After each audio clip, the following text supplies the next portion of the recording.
আসসালামু আলাইকুম। রান্নাঘর থেকে সবাইকে স্বাগতম।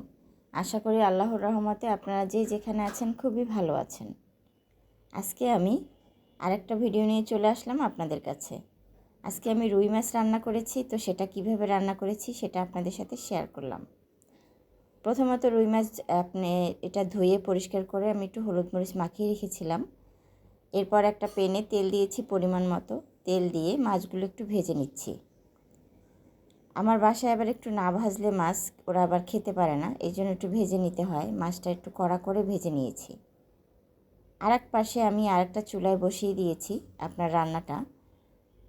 এখানে দিয়েছি একটা প্যান বসিয়ে দিয়েছি। এখানে পরিমাণ মতো তেল দিয়েছি আর দিয়েছি পেঁয়াজ এবং টমেটো কুচি দিয়ে দিয়েছি। এখন আমি একটু ভালোভাবে নেড়েচেড়ে নিয়েছি, কিন্তু এখানে কিন্তু লবণটা এখানে অ্যাড করে দিয়েছি। ভালোভাবে একটু নেড়েচেড়ে দিয়ে তারপর সামান্য পরিমাণে পানি দিয়েছি, কারণ এখানে আদা রসুনের পেস্ট আমি অ্যাড করেছি। এভাবে ভালোভাবে একটু নেড়েচেড়ে নিতে হবে। এরপর বাকি যে মশলা সেগুলো দিয়ে দিতে হবে। তো বাকি মশলাগুলো এখানে অ্যাড করে দিব। আমি একটু ভালোভাবে এটা কষিয়ে নিব। এখন দিয়ে দিচ্ছি আপনার হলুদের গুঁড়া। 2 চামচ দিয়েছি। এখন দিয়ে দেবো মরিচের গুঁড়া 2 চামচ পরিমাণে। 2 চামচের একটু বেশি আমি পরিমাণে মরিচের গুঁড়াটা এখানে অ্যাড করে দিচ্ছি একটু ঝালের জন্য, কারণ একটু ঝাল ঝাল হলে ভালো হয়। আর এই মরিচের গুঁড়ায় অনেক ঝাল, প্রচণ্ড ঝাল। তো যাই হোক, আমি এখন ভালোভাবে কষিয়ে নিচ্ছি আবারও। এভাবে ভালোভাবে মরিচটা সুন্দরভাবে কষিয়ে নিতে হবে। একটু সময় নিয়ে ভালোভাবে এটা কষিয়ে নিলে মাছটা খেতেও ভালো লাগবে। তো আমার কষানো কিন্তু অলরেডি প্রায় হয়ে গেছে, দেখতেই পাইতেছেন। তো ভালোভাবে আমি এই জন্য একটু কষিয়ে নিচ্ছি। এই পর্যায়ে এসে আমি এখন একটু একটু করে পানিটা এখানে অ্যাড করে দিব।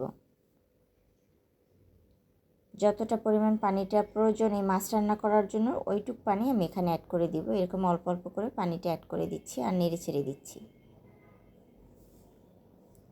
এই মাছ রান্নাটা আসলে আমাদের বাসার সবাই অনেক পছন্দ করে, অনেক ভীষণ পছন্দ করে।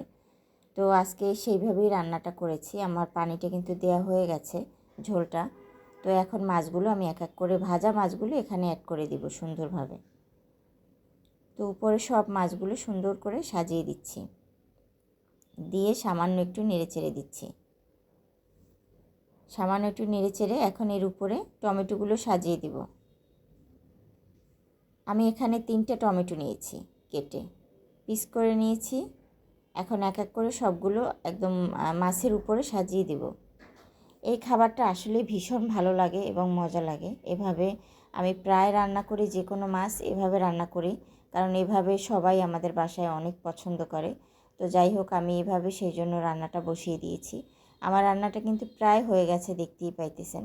টমেটোগুলো একদম সফট হয়ে গেছে, বা মাছটাও এখন খুব সুন্দর দেখাচ্ছে আপনার রান্নাটা। মাশাআল্লাহ, রান্নাটা কিন্তু অনেক সুন্দর হয়েছে। এর মরিচ দিয়ে আপনি অনেক ভাত খেতে পারবেন। আপনার রান্নাটা এতটা সুন্দর হয়েছে। টমেটো বেশি করে যদি মাছে টমেটো দেওয়া হয় তাহলে আরও বেশি ভালো লাগে। তো আমার মাছ রান্নাটা কেমন হয়েছে অবশ্যই জানাবেন। ভালো হলেও জানাবেন, আর যদি খারাপ হয় সেটাও জানাবেন।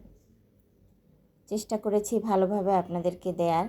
আর যদি ভালো লাগে একটা কমেন্ট করে জানাবেন বা একটা লাইক দিবেন। তো আল্লাহ হাফেজ, সবাই ভালো থাকবেন আর দোয়া করবেন। আমিও দোয়া করি আপনাদের জন্য, যেন আপনারা সবাই খুব খুব ভালো থাকেন। আজকের মতো এই পর্যন্তই। আল্লাহ হাফেজ।